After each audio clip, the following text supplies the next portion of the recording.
Coming up. We're on our own all the time. The silence. It's the silence. Labour-intensive process. Brilliant. It's a brilliant noise. We'd just be gabbing at each other. Yeah, that's true. In French, we say saccadé. It was very, cut. We discover stuff that we didn't know about ourselves. Don't you dare be. No. Oh, I wouldn't have done it like that. I've never been able to gruff it enough, I don't think. Is that the technical term? To gruff it? That character is a real sociopath. He's buried under your patio. And I thought you were going to give us more of a crescendo. Yeah, I absolutely could have done, couldn't I? It feels like a superpower sometimes. And now, enjoy the podcast. How do you say that? How do you say that? How do you say that? How do you say that? Hello and welcome to How Do You Say That, sponsored by BritishVoiceover.co.uk. Here's my co-host, Samantha Boffin. Hello, and this is my co-host, Mark Rice. Hello. If you've never tuned in before, where have you been for a start? Yeah. This is what the podcast is all about. Yes, every week we invite a special guest onto the show and we bring a script, they bring a script, and we all get to give them both a read, proving that there isn't just one way to read a script. There are lots of ways. And we also play true or false at the beginning. So, Sam, I'd like to experience the silence of a hot air balloon ride. True or false? Yeah, now this is Fox to me, actually. The silence. It's the silence bit of a hot air balloon ride. Do you know, I think you would. I think that you would love that. Now, you're right. I would love that, but I'd like to do it without the hot air balloon ride because the idea of it terrifies me. But I've heard that it's absolutely silent up there, and that sounds fascinating. Yeah, no, that does, actually. I've never been on a hot air balloon ride. They look gorgeous. But, maybe we should go together and take some photos. Then it wouldn't be silent. That's true.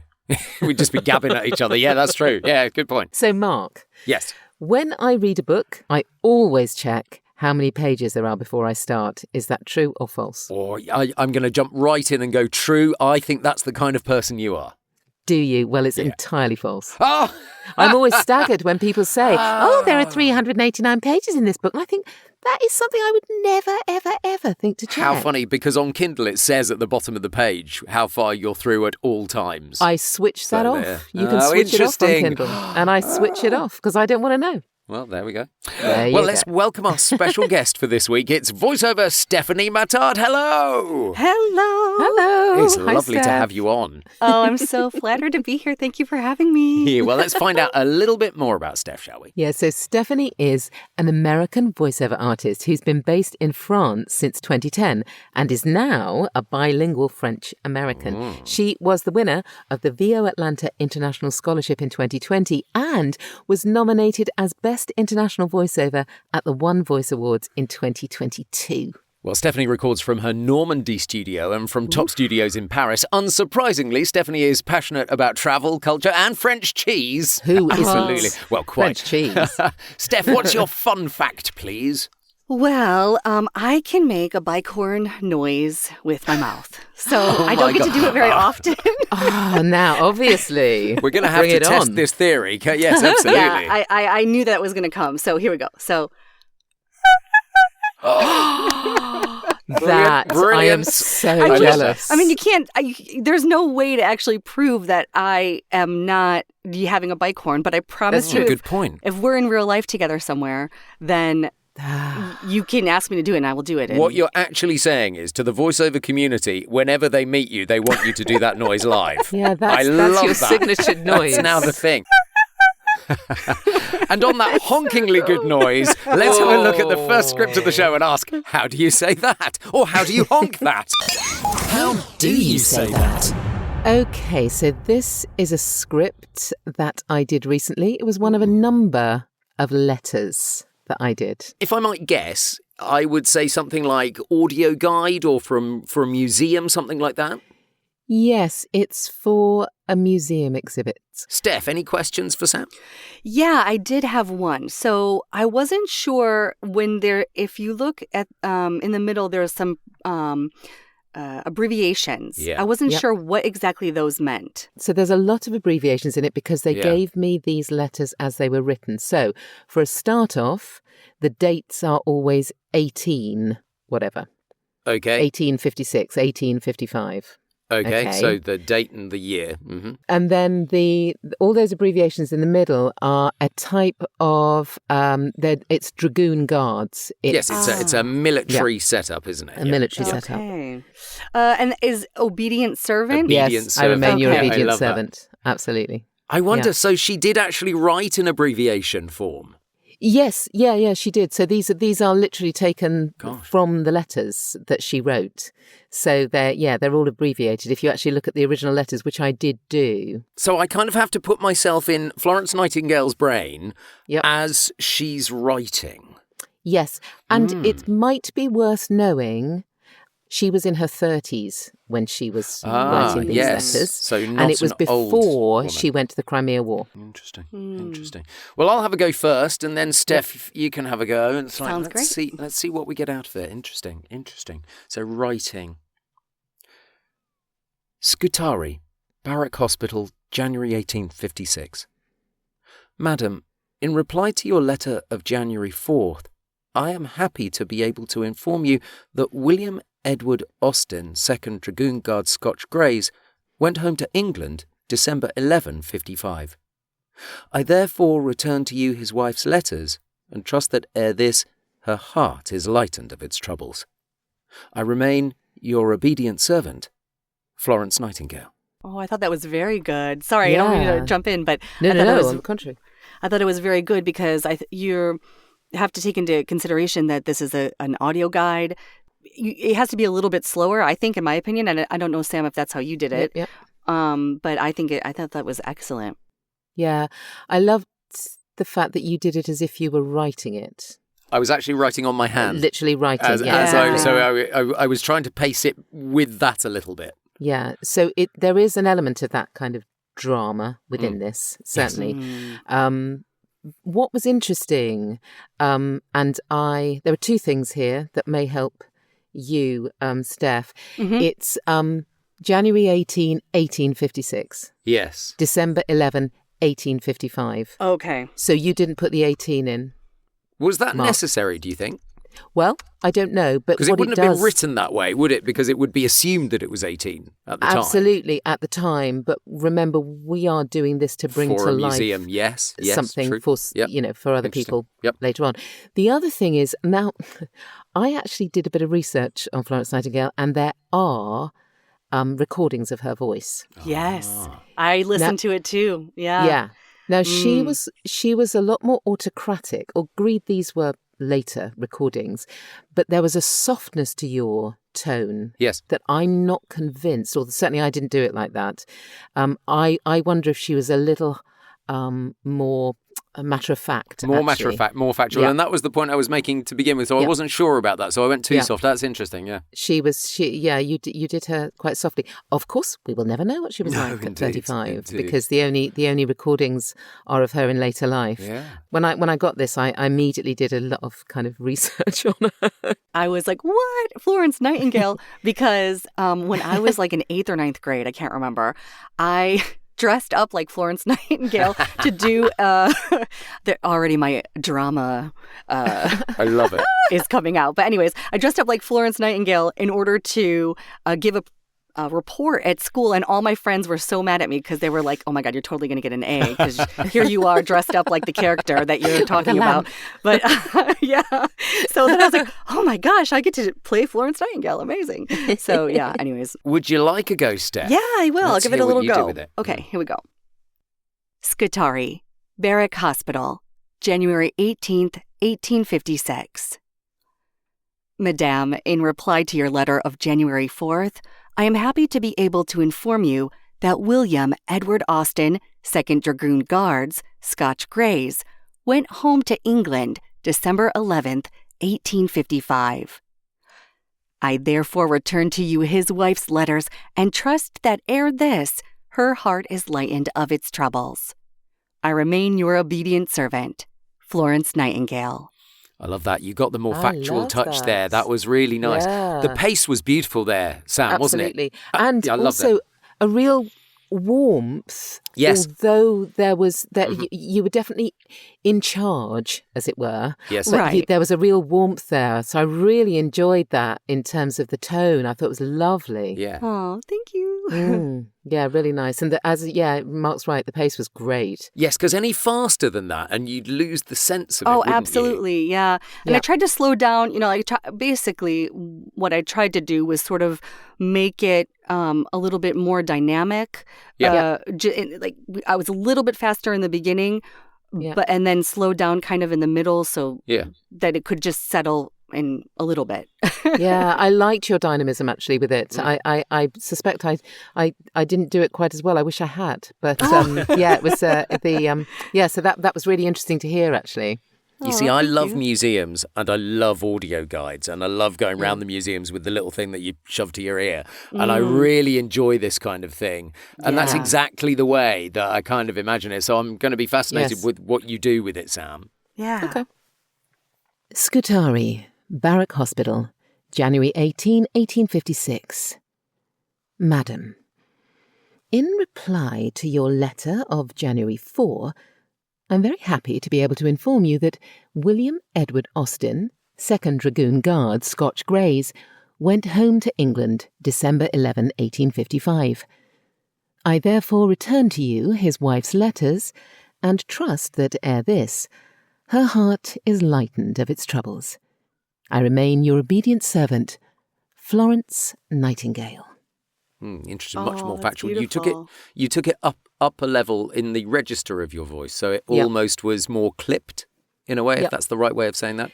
And I like that. It gave it a very English feel. Yes, she was quite clipped when I listened to her. Interesting. She was much more autocratic as an older lady. Yeah.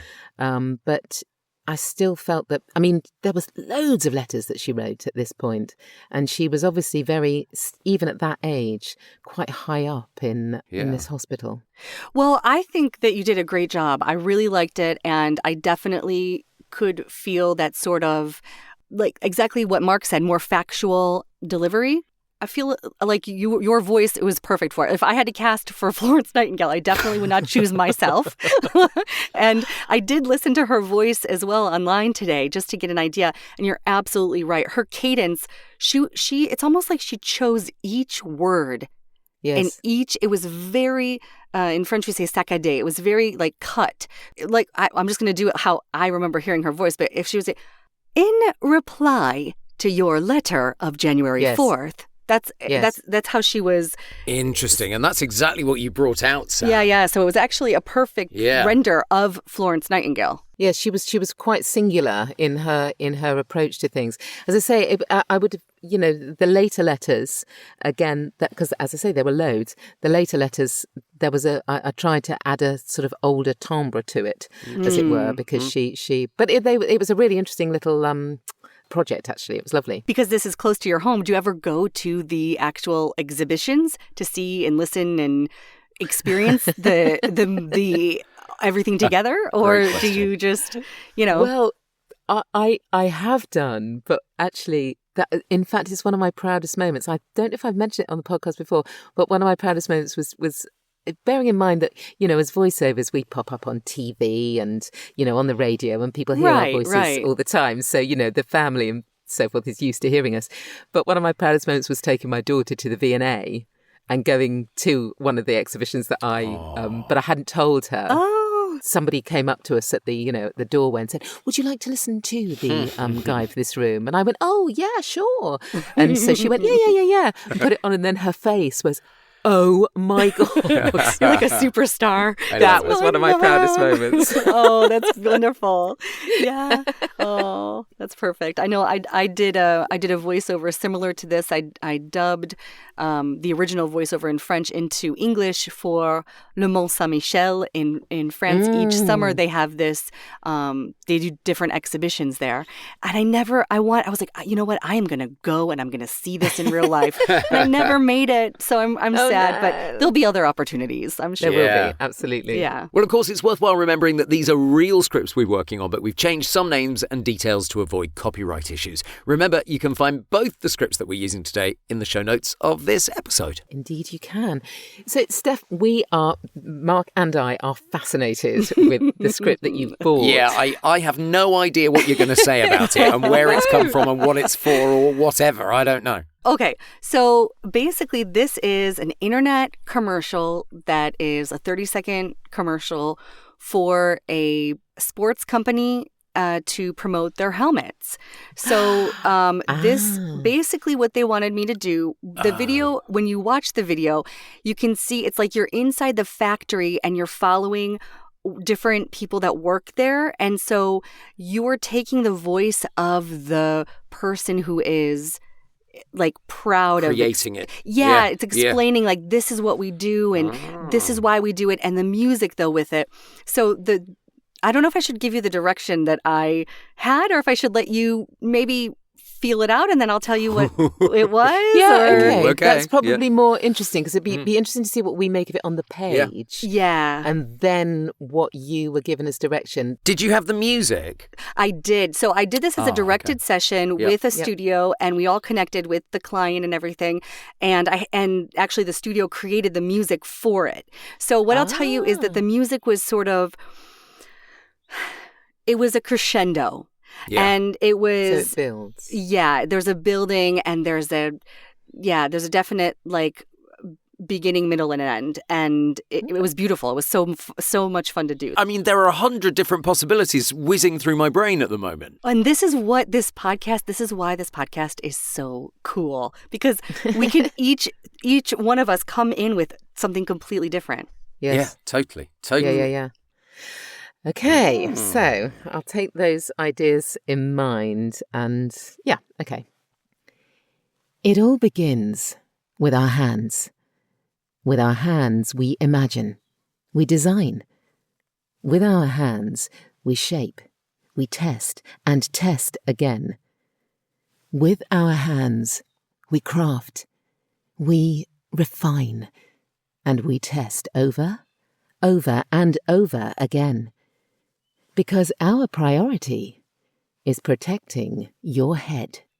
Oh, that was really good. I like that. You talked about crescendo beforehand. I thought you were going to give us more of a crescendo, in fact, than you did. What can I say? No, absolutely. And I absolutely could have done, couldn't I? I was a bit worried about over-egging the pudding. Yeah, well, I wondered that. I wondered whether that was a choice or whether that was almost backing out from the idea as you got there. No, it was a choice. Over-egging is one of my big problems. It's never been a problem for me, as you know. You love a bit of pudding. Oh. No. So the one thing I was going to say was this is also one thing that is really important when we're doing recordings and we have the music. Yes. I think if you had the music, it would just pull you along that journey with it. Yes, and you push against it, don't you? Exactly. So, sometimes, and this is just, I don't know, a little tip, and I'm sure you guys do it too, but sometimes if I'm feeling stuck in something or if I'm not feeling the mood, I will try to, if I'm recording on my own, I will go online if I don't have the music, and I will find some sort of music that I think would work with the text, and I put it behind me to give me some of this rhythm and energy, because sometimes it's hard to get a crescendo if you don't. In my opinion, I really like working with music. It's a really good idea. It's also a really good idea when you're doing auditions, because it can enable you to get very different feels to the audition. If you're stuck thinking, I can only really see that one way of doing this, and the other three ways I've done all sound the same as that first way. Bringing in a piece of music can make such a difference to it. So I can imagine that actually I was probably way off. No, not miles. No. And that's why working with music is such a boon. It's just, it's transformational. I wonder if I'm going to bring something very different to it, which may be entirely wrong. But it may be entirely right. Who knows? Yeah, but it wrong for who? Because indeed. You know wrong what I mean? for the client. I know how I'm going to play with my hands as I read this, because I think that works for me. But let's give it a try. It all begins with our hands. With our hands, we imagine, we design. With our hands, we shape, we test and test again. With our hands, we craft, we refine, and we test over and over again. Because our priority is protecting your head. Ooh. Yeah, that was super interesting. Yeah. It was super interesting because it was completely different from what you did, Sam. And and I really could feel the crescendo in there. And I can imagine behind it this fast-paced images, fast music with I could imagine all of that happening. So I don't think that read was wrong, but it wasn't the Wasn't brief. what the client was. Yeah, that's fair. There was an urgency to it. Yes, I'd imagine pictures of my hands doing different things. Right. There. Right. Yep. So in the video, what it was actually that we could see the craftsmen creating and doing all of the things with their hand. So the script in the brief was that they wanted something that was close, so they wanted it to be somebody that was talking, but they also wanted it to be warm, and they wanted a crescendo, and they wanted it sort of almost like, I don't want to say epic, that's not the right word, but kind of like big, we are doing all of this, and then there's this softness at the end because so here I will go for it. That's interesting. Yes, it really so is. Softness at the end. Okay, that's very cool. Okay. Yeah. Okay. So it all begins with our hands. With our hands, we imagine, we design. With our hands, we shape, we test and test again. With our hands, we craft, we refine, and we test over and over again. Because our priority is protecting your head. Oh, I see what you mean. The softness at the end. Wow, Yes, I get it.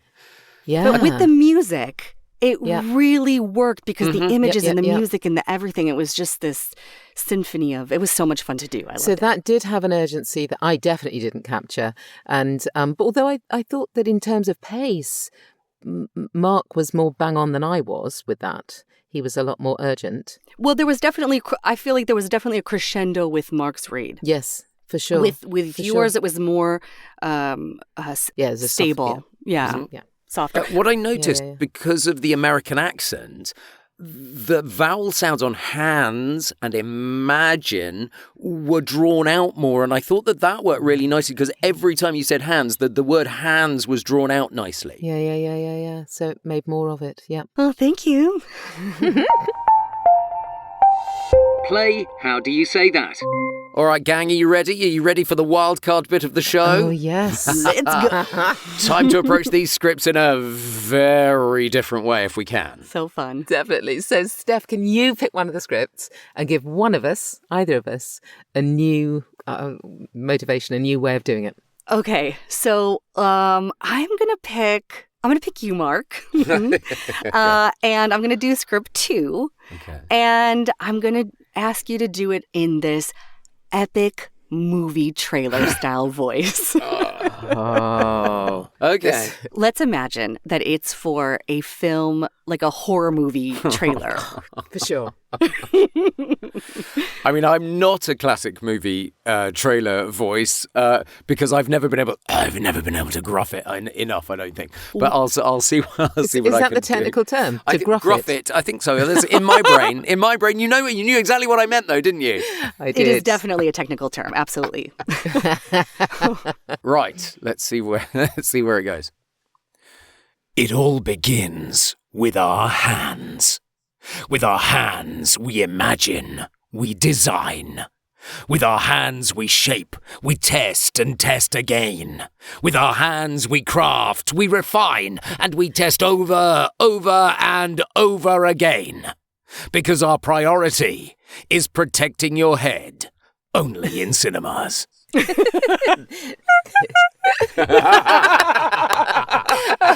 It's exactly where it needed to come. a way, I felt that I needed some reverb. Yes. Yeah.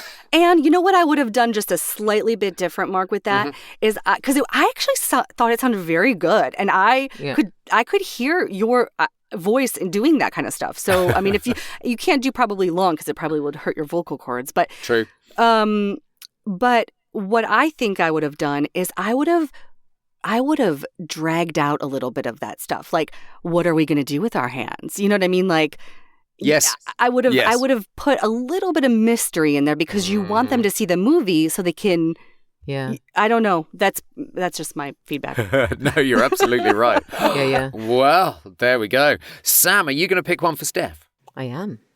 So, Steph. Yeah. I would like you to do Florence's letter as a scheming murderer. William Austen. William Austen did not go home to England. He's buried under your patio, but you don't want anyone to realise that. So you're not Florence, you're somebody completely different, but so you are a scheming murderer. And don't worry, you can add extra words. You can add a little bit of going round the script if it helps you. Okay. Scutari, Barrack Hospital, January 18th, 1856. Madame, in reply to your letter of January 4th, I am very happy to be able to inform you that William Edward Austen, 2nd Dragoon Guards, Scotch Greys, went home to England December 11th, 1855. I therefore return to you his wife's letters and trust that ere this her heart is lightened of its troubles. I remain your obedient servant. Who could I put down there? Florence Nightingale. That character is a real sociopath. So good. What I loved about that was that it was like you were saying it out loud, but enjoying your evilness. Yes. Laughing at your own sense. Totally. What can I do to make this really? It was so good. I loved it. Yeah. I think we got the evil of that. Wow, for sure. Golly. I loved it. I'm a bit scared now, Steph, to be fair. Yeah, don't cross me. No, indeed, absolutely not. All right, Sam, I've got one for you. Yes. This character has an extremely long nose, but I think that informs everything that they do because everybody is always looking at them. So I think we'll go with hands, but we will replace hands with the word nose, if that's okay. So it's all about their own nose and how that might sound. Okay. Pinocchio vibes. Yeah, go on. It all begins with our nose.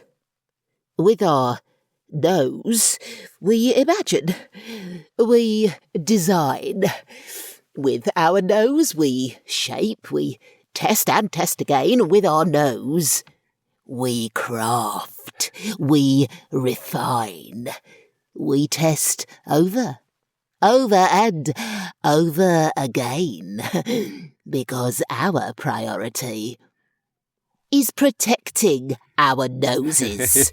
You absolutely got it. You brought out exactly what I was hoping you would. The tonality of having the foot-long nose was just there. You could hear it from the very beginning. I love that. Oh my gosh, I could totally hear this for like a cold medicine commercial or something. Absolutely, that would totally work because here you could just see a giant nose on the screen. Yep.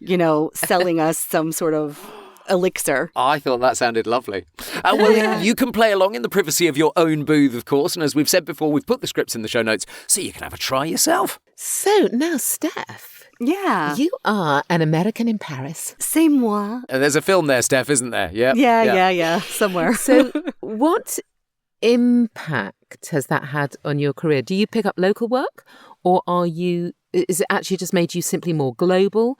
What sort of effect does it have on your immediate career? Yes. So actually, I would say maybe 80% of my work comes from French clients. The rest of them are other global countries, UK, Spain, all Europe, US, everything. But I would say that the idea of me living in France already gave me this sort of like I'm not pigeonholed to whatever country I live in. Like, I have to market myself towards other countries. And actually, it's great because there's not a lot of people marketing in foreign language countries where voiceovers in English are needed. So for me, I think if I had to give any advice to people, what I would say is, if you know another language, utilize that. Yeah. When you use your website, create your hub of your website and create that in other languages. When you communicate with other people, communicate in their language. I do a lot of direct marketing, and I recently was marketing to somebody in Portugal. I don't speak Portuguese. I do, however, use translation tools to help me translate. And I wrote out my email in English, and you put it in this AI translator. Yes, I'm using AI, sorry. I know it's a dirty word, but, and then I put it into my email, and underneath I kept the English version, and I just said, this email has been translated automatically, so if there's any errors, please forgive me. But I gave them both versions, but I started with the Portuguese version. And I can tell you that using that kind of technique and thinking about the client and how they might want to read something first, English might not be their first language. That's such a good idea. Yeah. It is a good idea. I think a lot of people really are scared of reaching out, but I've contacted so many different places in different countries, and they have thanked me. I have literally gotten people, thank you so much for contacting me. I was just looking for somebody like you.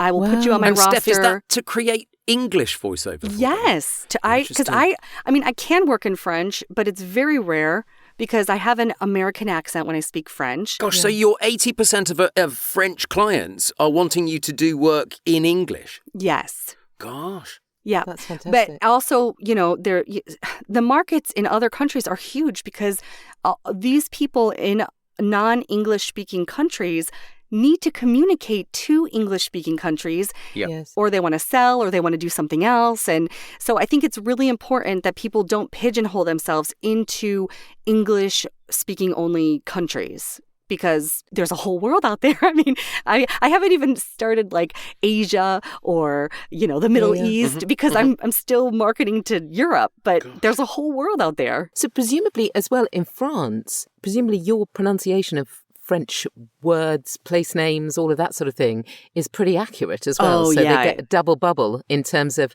they have your, English voice, but with beautifully pronounced Yes, French words. Exactly. That is a real advantage because I get a lot of corporate work, or I get e-learnings, and I get certain things where the French words or places or names stay the same. So I do have to pronounce a lot of those words with a French accent. What's really hard sometimes is where they place certain words, and then you have to have a fluid English, change your pronunciation, do a French pronunciation, go back into English. And so it's you're just... Yes, on the fly. Within the middle of a sentence. Wow. Yeah. Exactly. But it's all good fun, and it's a real advantage. It's a gift, isn't it? Yeah, it really is. Fluently. Speaking more than one language, it really is. It feels like a superpower sometimes. Yeah. And what a great international discussion there. Steph, thank you so much for coming on the podcast. You're welcome. Thank you for having me. I'm so honored. Thank you. It has been lovely. A reminder that all of Steph Matard's details can be found in the show notes. Yes, they can. And of course, the scripts can also be found there if you want to practice them. Absolutely. Somebody this week, Sam, said, how do we get in touch with the podcast? It's podcast@britishvoiceover.co.uk. So if you do want to get in touch, you absolutely can. That is it for this week. Thanks again to Stephanie Matard. We'll be back next week, of course, with more scripts and another voiceover guest when we'll be asking, and this is where we do the title of the show all together, Steph, however you want. Okay. We'll be asking, How do you say that? Say that? How do you say that? how do you say that?